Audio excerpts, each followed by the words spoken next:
Now we'll start with next session, next part of this second unit, that is electric capacitance.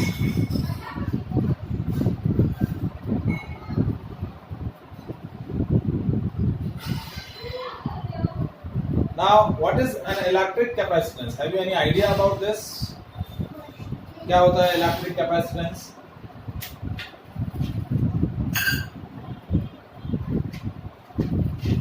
What is capacitor? What is capacitance? What is the principle of capacitor? Have you any idea about this? Vandan?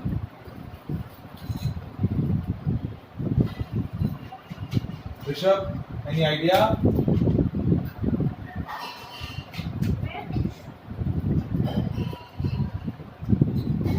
मान्या, कोई idea इस term के बारे में? आपने तो school में पढ़ लिया है chapter. Have you any idea about this? Electricity को मेजर करना. ओके, इसकी एबिलिटी है.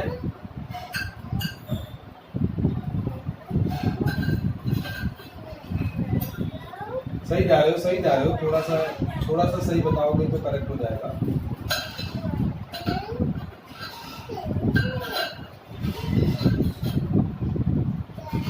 एबिलिटी ऑफ विच थिंग, किसकी एबिलिटी है?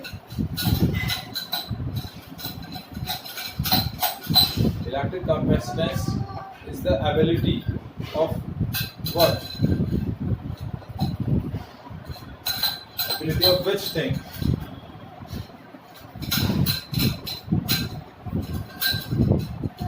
The electric capacitance of a conductor इसके लिए डिफाइन होता है कंडक्टर के लिए. So electric capacitance of a conductor is its ability to store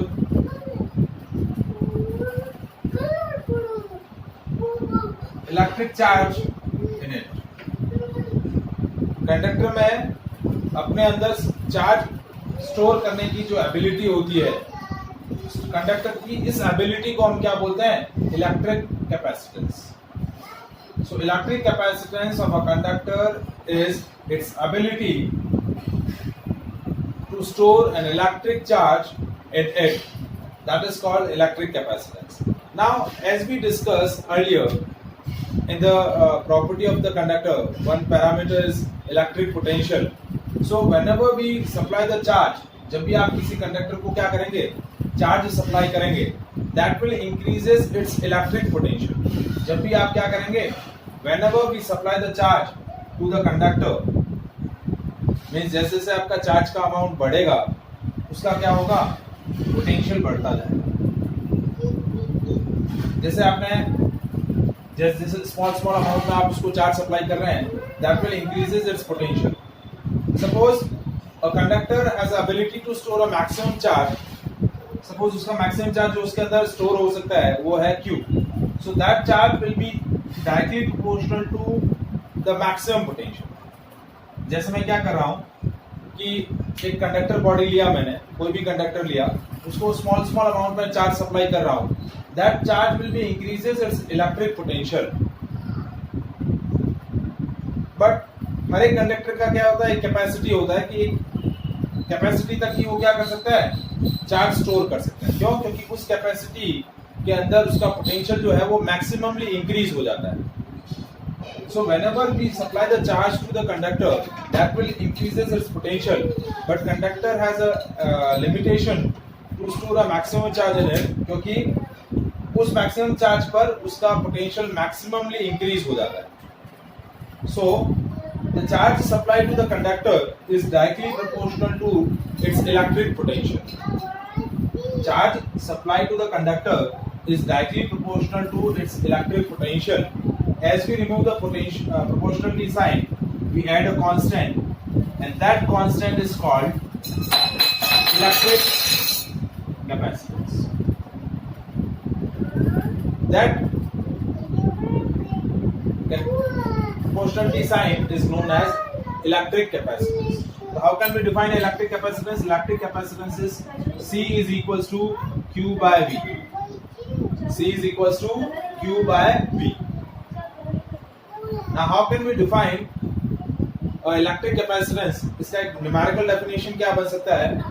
If we are taking V is equals to 1 volt, then C is equals to Q. If we are taking V is equals to 1 volt, then C is equals to Q. So कैसे आप इसको define कर सकते हैं? That electric capacitance of a conductor is numerically equal to the electric charge supplied to it to increases its potential by unity. उसका voltage 1 unit से increase करने के लिए जो आप अमाउंट ऑफ चार्ज सप्लाई करेंगे वही चार्ज उसका क्या बोला जाएगा? Electric capacitance. So how can we define electric capacitance?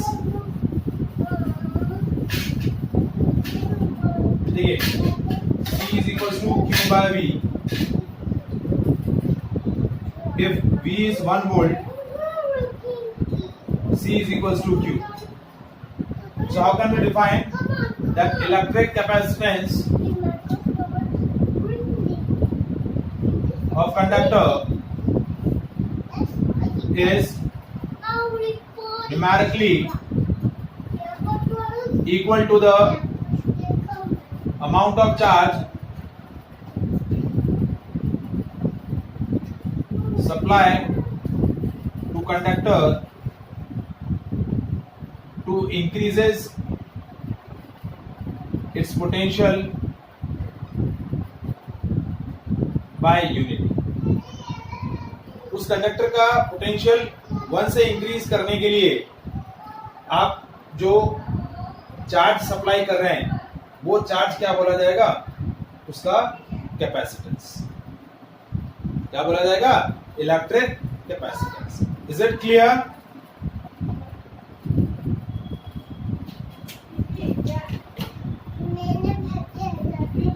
Charge क्यों नहीं करता है? कंडक्टर चार्ज स्टोर करता है अपने अंदर. उसी कंडक्टर के अरेंजमेंट को तो हम कैपेसिटर बोलते हैं. Capacitor is a arrangement of conductors which has a tendency, which has the ability to store a charge in it. So that arrangement is called capacitor. जो आप कैपेसिटर यूज करते हैं इलेक्ट्रिक अप्लायंसेस के अंदर, जैसे fan के अंदर एक कैपेसिटर लगा रहता है, तो कैपेसिटर क्या होता है? A pair of conductor, 2 conductor plates होती हैं जो अपने अंदर जो एक दूसरे से एक किसी मीडियम के थ्रू सेपरेट होती है, और वो अरेंजमेंट क्या बोला जाता है? कैपेसिटर. और कंडक्टर की ये जो एबिलिटी है, कंडक्टर के अंदर चार्ज स्टोर करने की ये जो एबिलिटी है, इसी एबिलिटी को हम क्या बोलते हैं? Electric capacitance. Now electric capacitance depends on the certain parameters.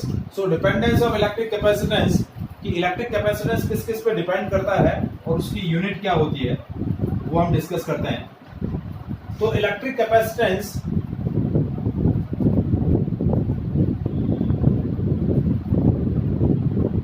depends on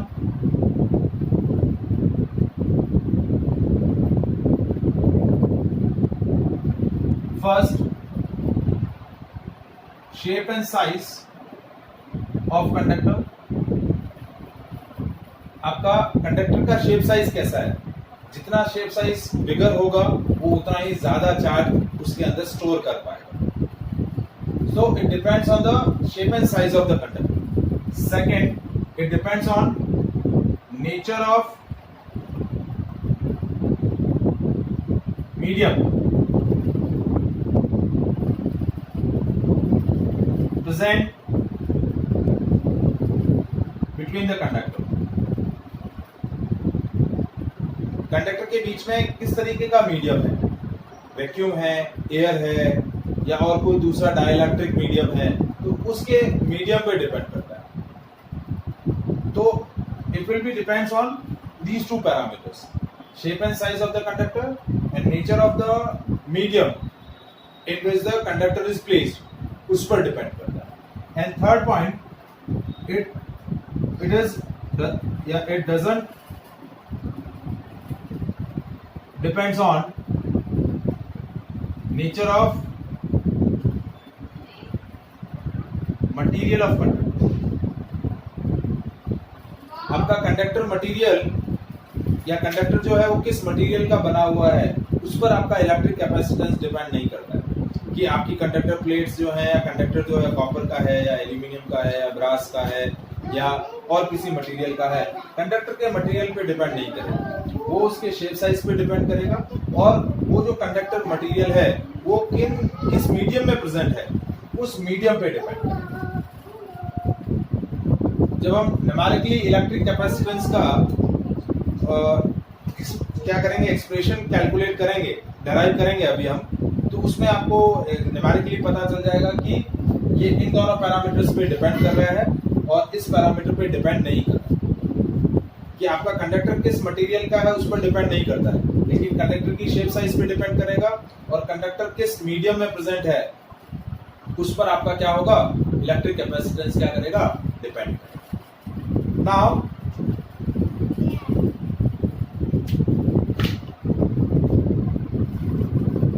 देखिए, conductivity is a different thing and capacitance is a different thing. Capacitance क्या है, कंडक्टर की चार्ज स्टोर करने की एबिलिटी, और कंडक्टिविटी क्या है, it is the ability of conductor to conduct the charge को एक जगह से दूसरी जगह डिस्प्लेस करने की जो एबिलिटी है वो बोली जाती है conductivity. These are the two different properties. Conductivity is a different property and capacitance is a different property. Is it clear? ठीक है, तो अब हमारा मेन नेक्स्ट पॉइंट आता है SI unit. SI unit of electric capacitance.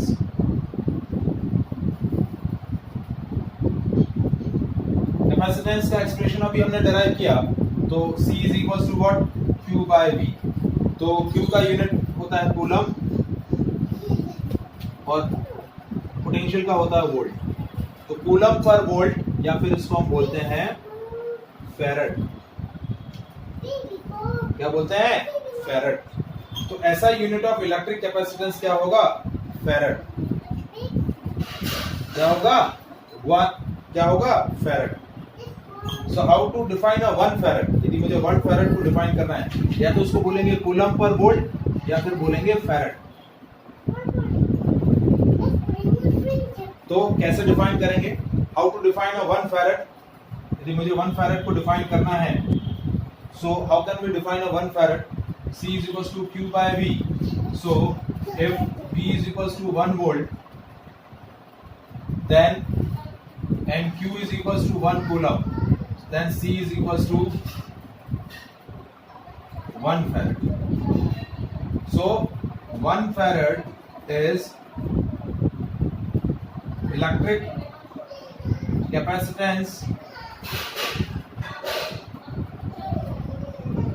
of conductor if 1 coulomb charge increases its potential by 1। यदि 1 coulomb charge supply करने पर उसका पोटेंशियल 1 वोल्ट से इंक्रीज हो जाता है, तो उस कंडक्टर का इलेक्ट्रिक कैपेसिटेंस कितना होगा, 1 farad. 1 farad is electric capacitance of the conductor if 1 coulomb charge increases its potential bye 1 volt. But ये 1 फैरड जो अमाउंट है बहुत ज्यादा बिगर यूनिट है। नॉर्मली कैपेसिटेंस की जो यूनिट्स होती हैं बहुत छोटी छोटी यूनिट्स यूज की जाती हैं। तो दूसरी यूनिट्स क्या होती है, नॉर्मली जो प्रैक्टिकल यूनिट्स यूज की जाती है माइक्रो फैरड और पिको फैरड। नॉर्मली जो इलेक्ट्रिक कैपेसिटर्स आपको मार्केट में अवेलेबल होते हैं उनकी कैपेसिटेंस माइक्रो फैरड रेंज की रहेगी या पिको फैरड रेंज की रहेगी। तो 1 माइक्रो फैरड होता है 10 to the power -6 फैरड और 1 पिको फैरड रहता है 10 to the power -12 farad. Normally जो आपको कैपेसिटर्स मार्केट में अवेलेबल होते हैं उनकी जो कैपेसिटेंस होती है वो माइक्रो फैरड रेंज की रहती है या पिको फैरड रेंज की रहती है। Is that clear? Is any doubt? Is any doubt in the electric capacitance? The factors on which electric capacitance depend. ऐसा यूनिट आपको याद रखनी है, फैरड, माइक्रोफैरड, पिकोफैरड, ये स्मॉलर यूनिट्स हैं। ये हम क्या बोल सकते हैं? Smaller units of capacitance.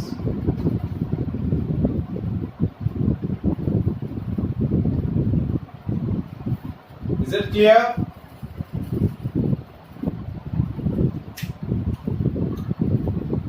Now we'll discuss the next point, that is what is capacitor and what is its working principle. On which principle the capacitor works, वो हमें discuss करना है.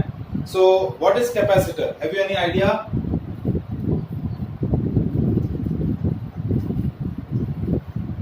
क्या होता है capacitor और कैसे construct करते हैं capacitor को?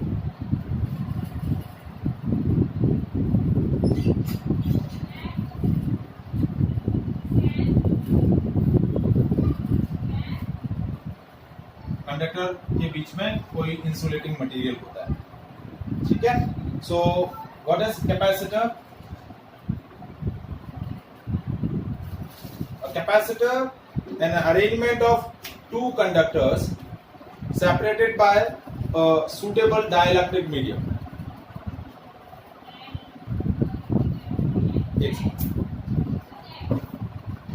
So how can we define capacitor is what?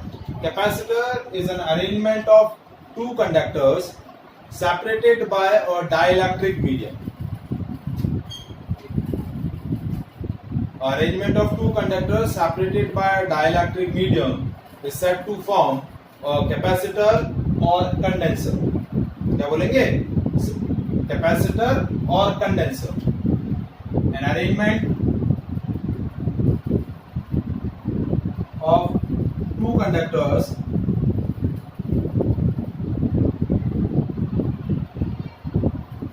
separated by suitable dielectric medium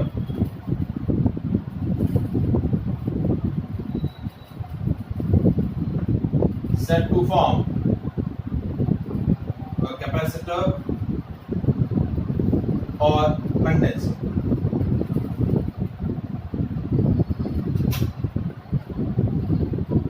And that arrangement of two conductors has the ability to store a charge in it. ये जो conductor का ये जो arrangement है, इसकी क्या होती है? इसकी एबिलिटी है कि अपने अंदर चार्ज स्टोर कर सके. तो capacitor is a device which is a tendency to store a charge in it. So that device is called capacitor. Now what is the principle of capacitor?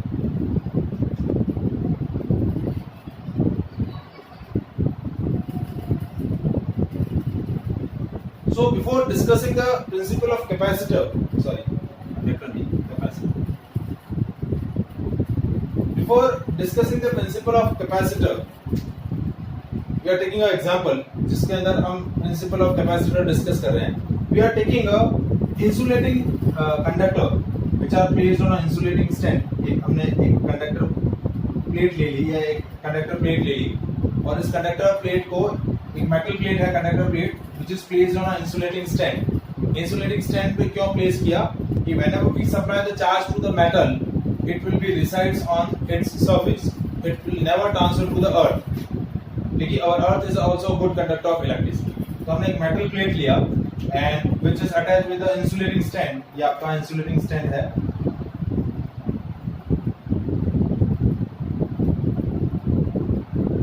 और we are supplying a positive charge to this metal plate.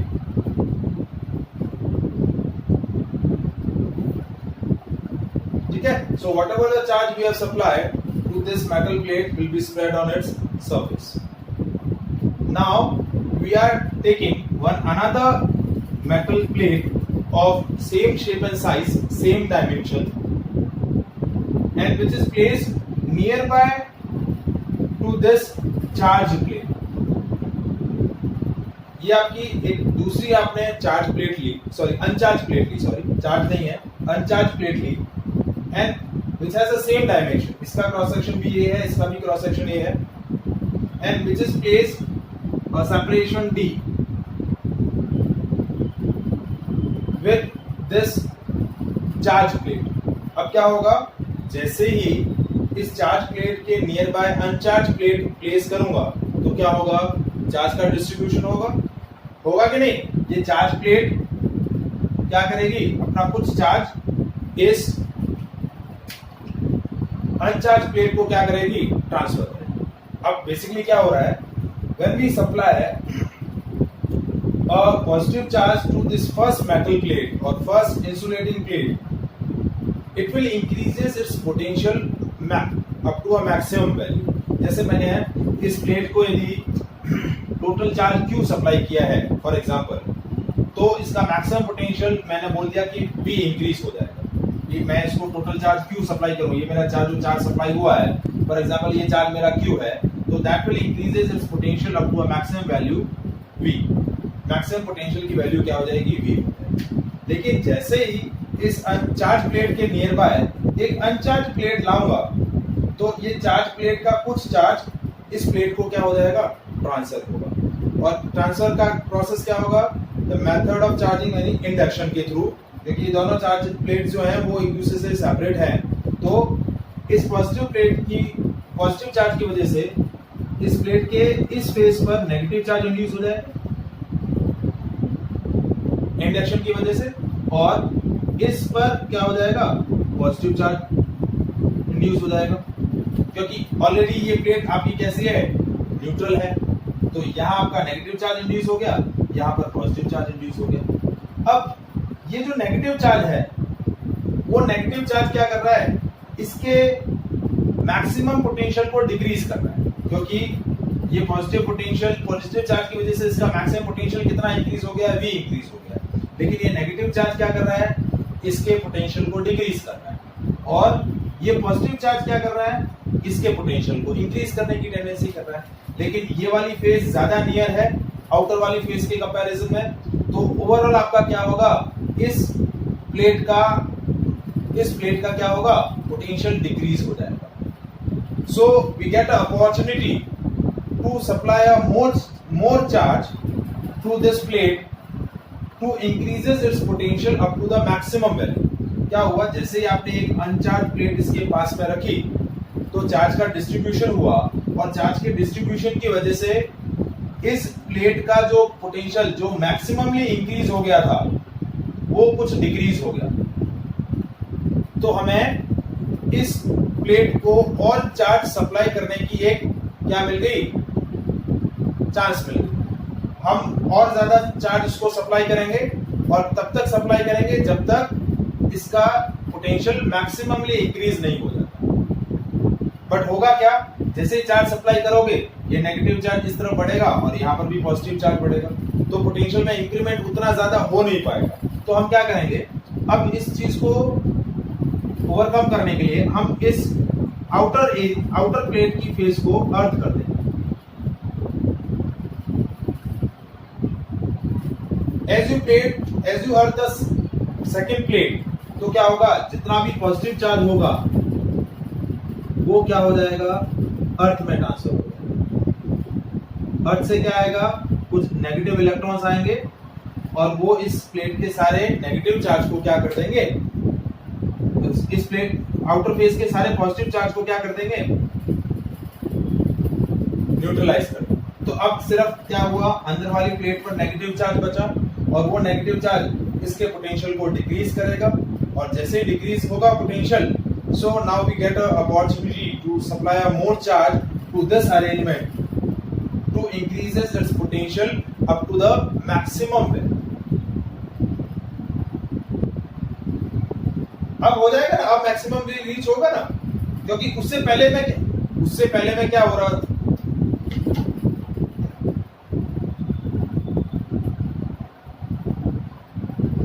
इस पे नहीं, अब जैसे ये अर्थ हुआ ना, तो ये वाला जो चार्ज होगा, वो चार्ज कभी यहाँ वाला पोटेंशियल, इसका पोटेंशियल इंक्रीज ही नहीं कर पाएगा।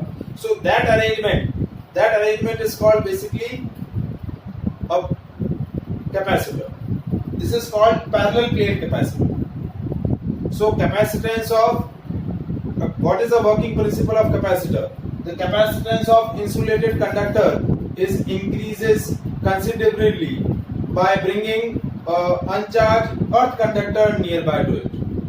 पहले इसका पोटेंशियल मैक्सिममली पहुंच गया था, लेकिन जैसे ही इसके नियर बाय हम एक अनचार्ज अर्थ कंडक्टर इसके पास प्लेस करेंगे तो हमें क्या मिलेगी, एक चांस मिलेगी, we get opportunity to store a more charge in it, और जैसे ही इसके अंदर चार्ज स्टोर होगा तो that is called its capacitance.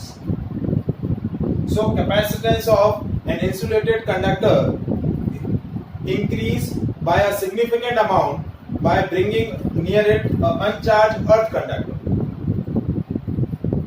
जैसे इसके नियर बाय एक अनचार्ज अर्थ कंडक्टर प्लेस करेंगे, एक तो अनचार्ज होना चाहिए और वो कंडक्टर अर्थ होना चाहिए, so that will increases its capacitance by a considerable amount. Is it clear?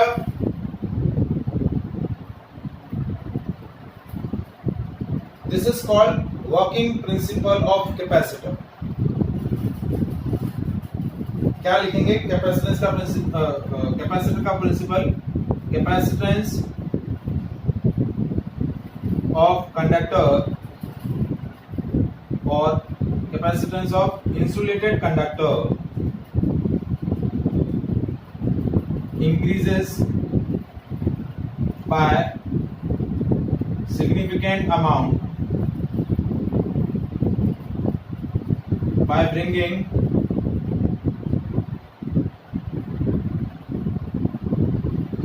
nearby it uncharged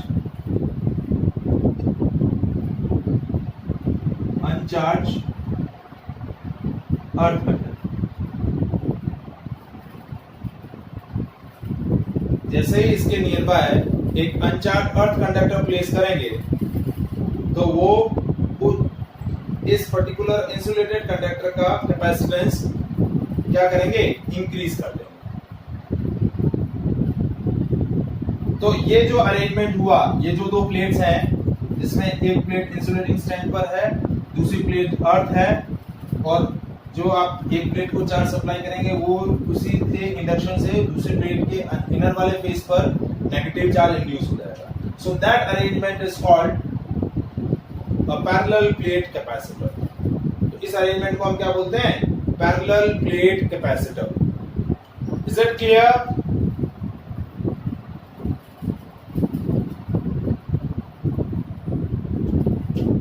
Is any doubt in that part?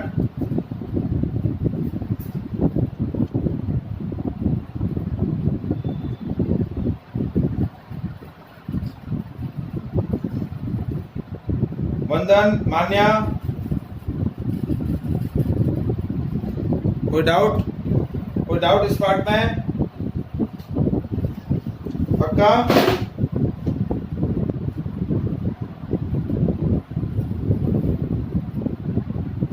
वंदन, आपको समझ में आया? क्या पॉइंट डाउट है बताइए.